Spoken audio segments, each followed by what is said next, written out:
హైదరాబాద్ శివార్లోని మంచిరేవులలో young India police school ప్రారంభోత్సవంలో సిపి సివి ఆనంద్ మాట్లాడుతున్నారు. లైవ్ లో చూద్దాం.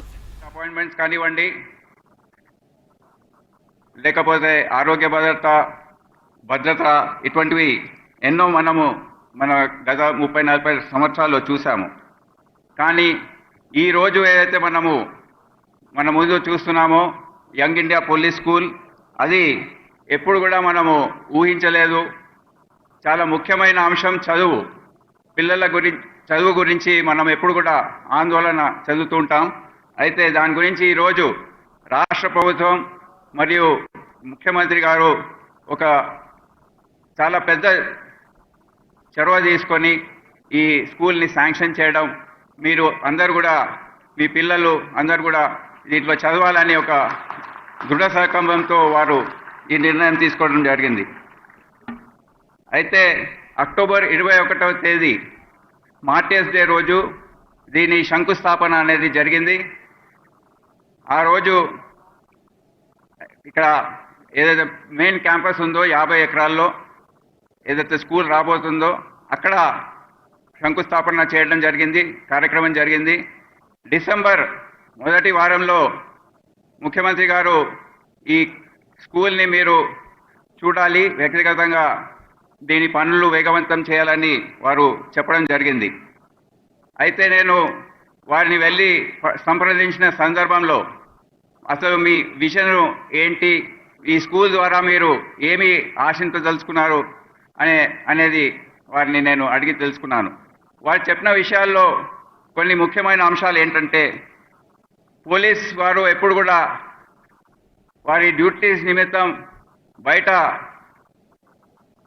ఇంట్లో వారి పిల్లలకు అందుబాటులో లేకుండా, ఎప్పుడు వస్తారో ఎప్పుడు వెళ్తారో సమయపాలన లేకుండా వారి డ్యూటీస్ ఉంటాయి.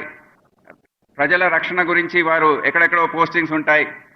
ఇవన్నీ కూడా చూసుకొని వారికి వ్యక్తిగతంగా కూడా పోలీస్ కుటుంబంలో అనుబంధం ఉంది కనుక, నాకు వ్యక్తిగతంగా ఈ విషయం తెలుసు కనుక ఈ వెల్ఫేర్ కార్యక్రమం మీరు తప్పకుండా చేపట్టాలని వారు చెప్పడం జరిగింది.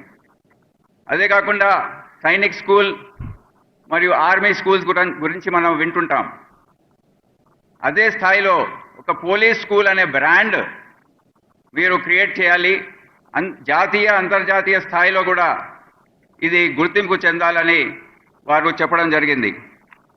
అదే కాకుండా చదువు ఒకటే కాదు, ఏదైతే మనం కార్పొరేట్ స్కూల్స్లో చూస్తుంటామో చదువుతో సహా స్పోర్ట్స్, ఆటల పోటీలు, co curricular activities, learning through doing అనే కాన్సెప్ట్లో మీరు ఒక పరిపూర్ణమైన వ్యక్తిత్వాన్ని పిల్లల్లో పెంపొందించాలని వారు చెప్పడం జరిగింది.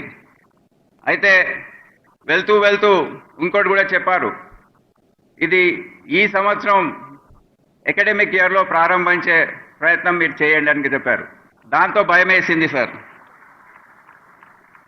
ఎందుకంటే ఇది గత సంవత్సర కాలంలో కూడా దీని గురించి ఎన్నో చర్చలు జరిగాయి, కానీ అంత పురోగతి లేని సందర్భంలో నేను ఆఫీస్కి వచ్చిన తర్వాత మళ్ళీ ఎవరైతే మిత్రులు, దోస్తులు ఎవరైతే స్కూల్స్ నడిపిస్తున్నారో వారందరినీ కొద్దిగా ఆఫీస్ పిలిపించుకొని ఈ విధంగా ముఖ్యమంత్రి గారు చెప్పారు, రాష్ట్ర ప్రభుత్వం ఆలోచన తీరు ఈ విధంగా ఉంది, మళ్ళీ ఏ విధంగా చేస్తే బాగుంటుందని ఒక 3-4 మాట్లాడాను. దాంట్లో ముఖ్యంగా నాకు crimson group of schools owner యజమాని విశాల్ గోయల్ గారి ఆలోచన తీరు చాలా బాగా నచ్చింది. వారు చాలా ప్రాక్టికల్గా, చాలా నైపుణ్యం మరి ఎక్స్పీరియన్స్ వారికి ఉన్నట్టు నాకు అర్థమైంది. తర్వాత తెలుసుకుంటే దాదాపు 15 స్కూల్స్ వాళ్ళు నడుపుతున్నారు. దాదాపు 20,000 మంది విద్యార్థుల గురించి వారు స్కూలింగ్ ప్రాసెస్ అనేది చేపడుతున్నారు. అయితే వారు చెప్పిన సజెషన్స్ చాలా ప్రాక్టికల్గా, ఇంత కూడా స్వలాభం లేకుండా ఎప్పుడు కూడా రాష్ట్రానికి మంచి పేరు వస్తుంది, మీ ముఖ్యమంత్రి గారికి మంచి పేరు వస్తుంది, పోలీస్ పిల్లలు అంటే వాళ్ళకు సంక్షేమం చూడడం చాలా అవసరం అనే ఒక వెల్ఫేర్ మోటివ్తో వారు మాట్లాడడంతో వారికి మేము సొసైటీ పరంగా ఈ పనులు కూడా మీరు చేపట్టాలని టెండర్ ప్రాసెస్ ద్వారా వారికి అప్పచెప్పడం జరిగింది. అదే కాకుండా రెండవ వ్యక్తి ఎవరైతే మాకు దీంట్లో చాలా మద్దతు ఇచ్చారో వారు శరత్ గారు.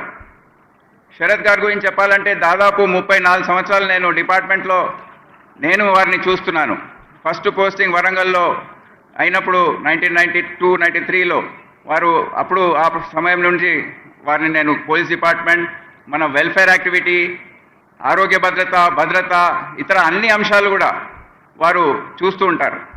సో వారిని సంప్రదించడం జరిగింది.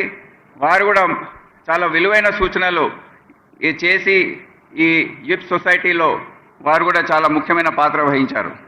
అదే కాకుండా మూడవ వ్యక్తి ఎస్పీ రెడ్డి గారు. వారు ఒక వ్యాపారవేత్త.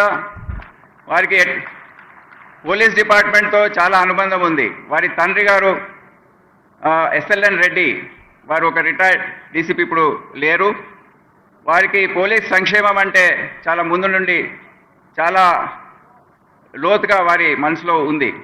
సో ఈ ముగ్గురు వ్యక్తులతో మేము సమాలోచన చేసి పోలీస్ పరంగా ఒక చిన్న టీంని ఏర్పాటు చేసుకున్నాం. దాంట్లో గ్రేహౌండ్స్లో అడిషనల్ డీజీగా పనిచేస్తున్న Stephen Ravindra garu, police housing corporation MD Ramesh garu, DIG women safety wing Rema Rajeshwari garu. మరి నాకు సిటీ సిపిగా కొద్దిగా బిజీగా ఉంటుంది కనుక నాకు సహాయం చేయడానికి రష్మి పెరుమల్ గారు, అదే కాకుండా భూపాల్ డిఐజీ వెల్ఫేర్ గారు, వీరందరూ కూడా ఒక చిన్న టీం లాగా ఏర్పడి మేము ఈ కార్యక్రమాన్ని ప్రారంభించాం. మొదటి కీలకమైన మీటింగ్ డిసెంబర్ 11th రోజు జరిగింది, 2024. ఆ రోజు ఈ స్కూల్ ప్రారంభించాలంటే ఏమేమి మనం చేపట్టాలి అనే అంశాలు గుర్తించడం జరిగింది. ఇష్యూస్ ఏంటి, డేట్స్, డెడ్ లైన్స్ ఇవన్నీ కూడా ఫిక్స్ చేయడం జరిగింది.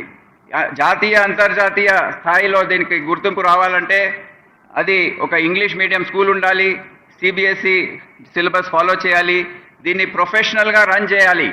ఒక మామూలుగా ఒక government school, Telugu medium school లాంటిది కాకుండా ఒక ప్రొఫెషనల్గా ఇంగ్లీష్ మీడియంలో రన్ చేస్తేనే దీనికి ఆ గుర్తింపు వస్తుందని ఆ సొసైటీ పరంగా నిర్ణయం తీసుకోవడం జరిగింది. ఈ మొత్తం ప్రక్రియ ప్రారంభించడం జరిగింది. ముందుగా ఇదంతా చేయాలంటే ఒక సొసైటీ ఫామ్ చేసే అవసరం ఉండింది. సో అదంతా కూడా 15 రోజుల్లో కంప్లీట్ చేసి శరత్ గారి సహాయంతో ఆ సొసైటీని young India police education society అని పేరు మీద దాన్ని డిసెంబర్ 28వ తేదీ దాన్ని రిజిస్టర్ చేయడం జరిగింది under Telangana societies registration act. దాని తర్వాత ఇది గ్రేహౌండ్స్లో ఉన్న భూమి కనుక సొసైటీ మరియు స్కూల్ ఇది ఒక లీజ్, గ్రేహౌండ్స్కి మరియు సొసైటీకి లీజ్ డీడ్స్ ఏవైతే ఉన్నాయో దాదాపు దాన్ని తయారు చేసి ఒక 15 సార్లు లీగల్గా దాన్ని వెట్ చేసుకొని దాన్ని కూడా ఒక లీజ్ డీడ్గా తయారు చేసుకొని స్టార్ట్ చేయడం జరిగింది.